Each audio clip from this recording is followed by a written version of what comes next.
Hoje nós vamos falar sobre o arcano 5, o arcano chamado o Hierofante, alguns chamam de o Papa, mas eu prefiro chamar de o Sacerdote, justamente para lembrar a sua relação com a sacerdotisa. Relação essa que é dada pela seguinte lógica: a sacerdotisa seria a doutrina no seu plano teórico, o sacerdote seria a doutrina no seu plano prático. Então seria a liturgia, a oração, a prática, o ritual.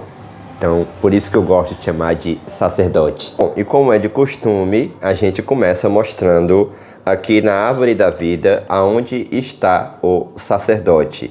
O sacerdote, na árvore da vida, está ligado a Séfira, Roquimá e Tiferet, que até aqui em cima.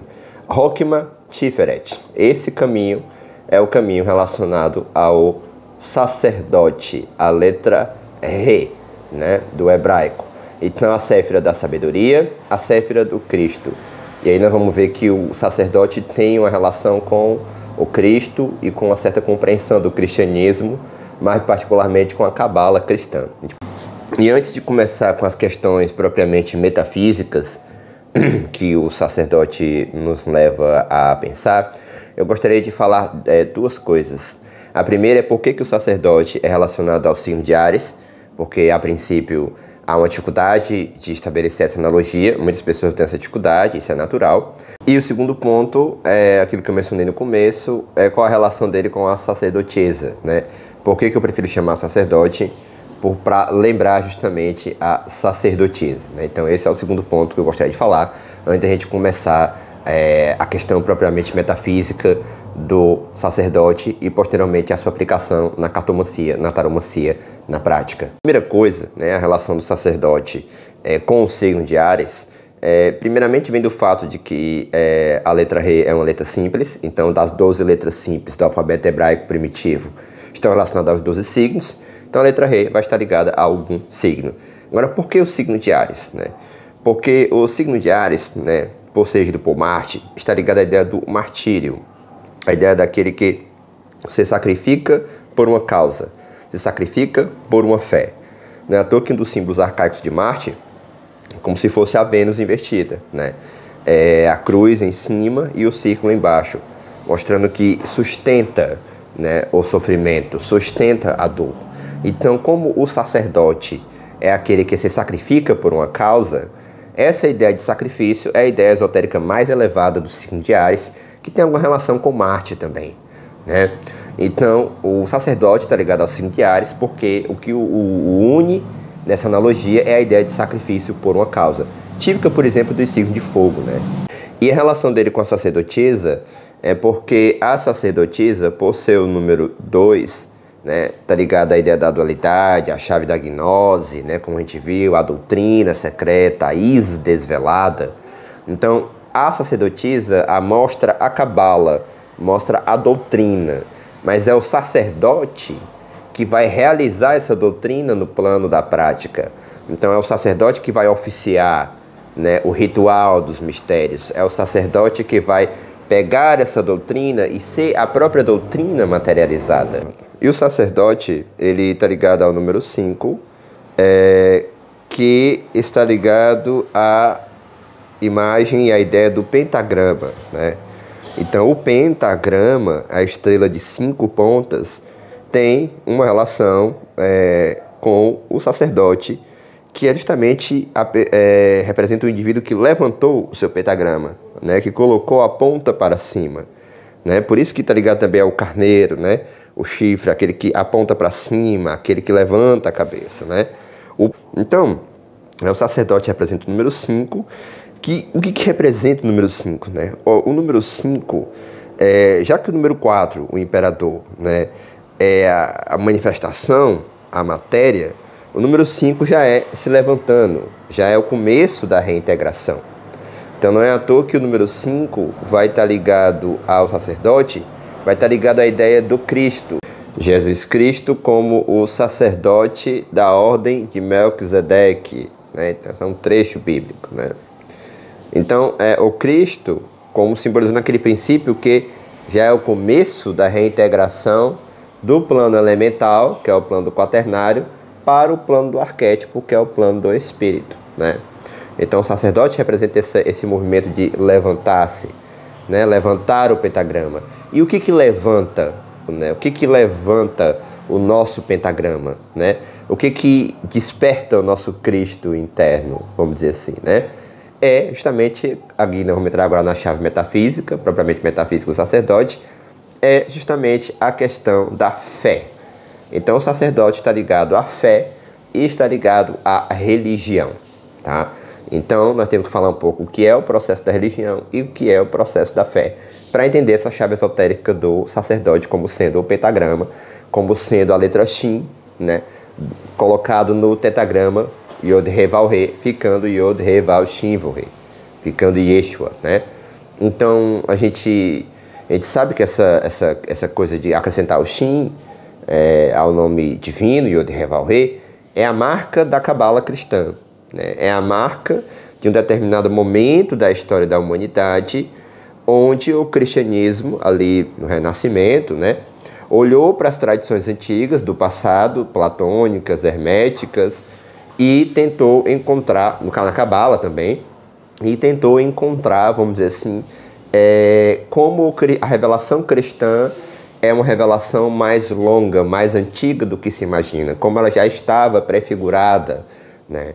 Então era um momento de encontrar, apaziguar o cristianismo com o paganismo, né? O que se considerou o paganismo, né? Então, isso é a cabala cristã, e o sacerdote está profundamente ligado a essa ideia do Cristo, essa ideia do quinto elemento, da quinta essência dos 4 elementos, né? Essa quinta essência dos 4 elementos, ela é uma religião da natureza, né? Uma religião natural. A cabeça, né, que faz a síntese do corpo, né? Então, mais uma vez, cabeça, signo de Áries. E aí você fica mais claro, né? Fica mais claro para nós a relação do sacerdote com o signo de Áries. E aí, devido ao fato do sacerdote estar ligado à letra Re, e a letra Re significa respiração, então fala muito desse alento do espírito, dessa respiração da alma, né? Que é a oração, que é a fé. Então, a chave do sacerdote é a chave da fé. E aí nós temos que diferenciar aqui no primeiro momento fé de crença, né? Porque qual é a diferença, né, entre fé e crença? É que a crença é crença em algo. A crença tem uma conotação passiva, na medida em que ela necessita de alguma razoabilidade, alguma razão para crer. Claro, tem pessoas que creem sem razão alguma, mas não tira o fato de que a crença é algo que é uma expectativa de que algo seja. A fé não. A fé, ela tem um processo afirmativo, porque a fé em algo, ela não é a mera crença. A fé em algo é como o amor. Eliphas Levi deixou isso muito claro, né? Ou seja, quem ama tem fé, e quem tem fé tem no fundo amor. Então a fé, ela instaura, né, a situação do sagrado, né? Ou seja, a fé, né, ela instaura a gnose. Para você ter uma gnose, que é a sacerdotisa, arcano 2, é preciso ter fé, né? Ou seja, a fé, ela lhe orienta em direção ao sagrado, e o sagrado se manifesta por ocasião desse direcionamento. Porque o sagrado não é uma coisa que já está dada. O sagrado é uma coisa que existe na medida em que eu habito uma ontologia do sagrado, um habitar do sagrado. Quando eu já estou em direção a ele, é que ele se manifesta como fenômeno. Então, a chave do sacerdote, ela é muito profunda, gente. Não se engane, talvez seja uma das mais profundas do tarô. Porque ela está mostrando que é necessário ter fé. Né? Como diz um ponto do seu Zé Pilintra, quem não tem fé não tem nada. Nós precisamos ter fé porque o ser humano, a vontade radical do ser humano é a vontade de sentido. Então, aquilo que se manifesta como vontade de sexo, por exemplo, vontade de possuir um parceiro, no fundo é vontade de poder, que mais radicalmente é vontade de sentido. O que é vontade de sentido? É o seguinte, o ser humano, ele precisa que a sua vida tenha um sentido. Então, quando a gente se sente atraído por alguém, quando a gente deseja algo, deseja pertencer a um determinado grupo, a gente, no fundo, está buscando esse sentido da existência, essa vontade de sentido, essa vontade de que a vida tenha uma razão de ser, que tenha um propósito, porque esse é o desejo mais fundamental do ser humano enquanto um ser que tem consciência. E aí, essa vontade de sentido, né, muitas vezes não reconhecida, muitas vezes disfarçada de vontade de poder, quando ela é inconsciente de si, ela encontra, num primeiro momento, manifestação, ela irrompe a religião. E depois, no segundo momento, a filosofia. Né? Então nós temos aí uma espécie de história da consciência humana, né? Ou seja, essa vontade de sentido se manifesta primeiramente na religião. Né? A religião, ela vai organizar essa vontade de sentido. E aí, depois de um momento, a religião entra em crise, né? E entra a filosofia, que é uma tentativa de dizer, de responder essa vontade de sentido, mas responder de uma maneira universalmente comunicável. Né? Porque a religião, porque é fundada geralmente numa revelação particular, ela não consegue essa universalidade, né? E aí surge a filosofia. Mas quando a religião, ela tenta beber das águas da filosofia para alcançar essa perspectiva mais universal, mais racional, mais universalmente comunicável, né? Uma verdade que não dependa somente da revelação local, ela se aproxima de uma religião universal, né? E, portanto, de um esoterismo.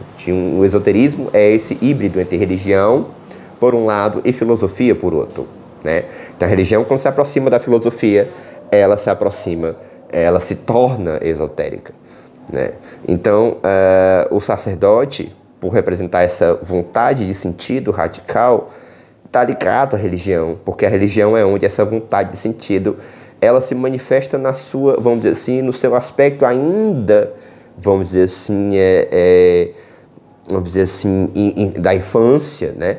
E aí passa para a fase mais madura, que é a filosofia, mas aí elas fazem as pazes, né?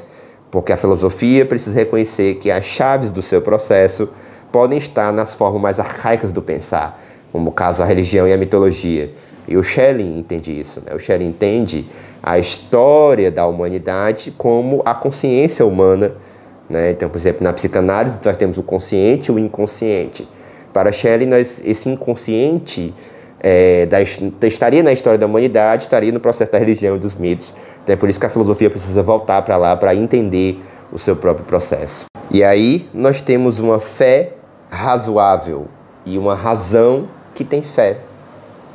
E aí nós temos o quê? Uma filosofia religiosa e uma religião filosófica. Então, Plotino, né, os filósofos místicos, os filósofos religiosos, eles caminham nessa postura, né? Toda que Alexander Coiré diz, né? Todo misticismo que se pretende especulativo retorna a Plotino, né? Alexander Coiré diz isso, e isso é uma frase muito interessante para explicar esse processo, né? Então, o sacerdote está ligado a essa tentativa de síntese entre a fé e a razão, né? Ou seja, há uma pistisofia, uma fé na sabedoria, né? E uma sabedoria de fé. Então, aqueles dois personagens ali que tradicionalmente estão ali no arcano do Hierofante podem representar essa ideia de síntese entre a fé e a razão, né? Então, o sacerdote, como representante da doutrina da Cabala, dada pela sacerdotisa, representaria essa síntese entre a fé e a razão, né? Nesse sentido, a filosofia serviria para frear as preocupantes pretensões da religião quando ela tenta ser dogmática, e a religião, por um lado, para tentar frear o excesso de racionalismo da filosofia. Então é como se fosse um equilíbrio entre fé e razão. Então o sacerdote, ele chama a atenção no nosso trabalho espiritual para a necessidade da fé, para a necessidade da oração, da prece. Você pede e a bênção vem. Então, pedir e ser abençoado é o processo rítmico da respiração espiritual. Então é importante ter fé nesse caminho. A fé é fundamental, né? Então, assim, a não ser pela fé, você não vai conseguir. Porque a fé é essa quinta essência, é esse amor, né? A fé é como o amor, né? Então, esse amor é como o coração, é como a rosa que brota do quaternário da cruz. Então, o sacerdote está ligado à cabala cristã, ao rosacrucianismo, a rosa no centro da cruz, que é a fé, que é como o amor. A fé é como amar a Deus, né? A fé é ter amor por esse mistério que se desvela na alma, né? Então, uma das chaves fundamentais desse caminho é isso, é a necessidade de fé, né? Na Umbanda diz muito isso, né? Quem não tem fé já morreu, aquele que tem fé alcança. Então a fé, uma fé razoável, claro, uma fé alicerçada no esoterismo, na cabala, no hermetismo, né? É uma fé que abre esse caminho, né? E aí, lembra muito aquela outra passagem bíblica que diz assim, Jesus diz assim, né? Ninguém vem ao Pai senão por mim. Ou seja, ninguém acessa aos sagrados se não tiver um pouco de fé, se precisa ter fé. Então a fé, a oração, né? Ou seja, por que tu te esquece de rezar para o teu irmão, de rezar pelas pessoas? A importância da reza, da oração, do preceito, da moralidade, de seguir preceitos, de assumir uma responsabilidade espiritual, né, de zelar pelo trabalho espiritual. E essa é a linda chave do sacerdote. Não é à toa que quando sai na taromancia, na cartomancia, significa justamente o quê? A necessidade de ter fé. Tenha fé, acredite que vai dar certo. Ou então, quando sai no sentido negativo, mostra justamente essa dificuldade, né, de confiar no processo, né? Então, essa dificuldade de compreender também o processo, né? Então, o sacerdote, nesse lado negativo, ele simboliza muito isso. E, no seu lado positivo, como eu falei, que mostra justamente essa confiança, alguém de confiança, relações de confiança, siga os princípios, tenha fé no processo. Então, o sacerdote é o sacerdote da ordem de Melquisedeque, é o Cristo que vem redimir a matéria, né? Que vem redimir toda a natureza. Porque pelo fogo a natureza se renova inteiramente. O fogo é Shin, né? Então, Inri, Igni natura renovato integrae, né? Inri eram as palavras que estavam no túmulo de Jesus Cristo, né? Igni natura renovato integrae. Pelo fogo a natureza se renova inteiramente. Essa é a significação do cristianismo iniciático, do cristianismo na sua raiz mais profunda, da cabala cristã, do cristianismo esotérico. Essa é a chave do sacerdote.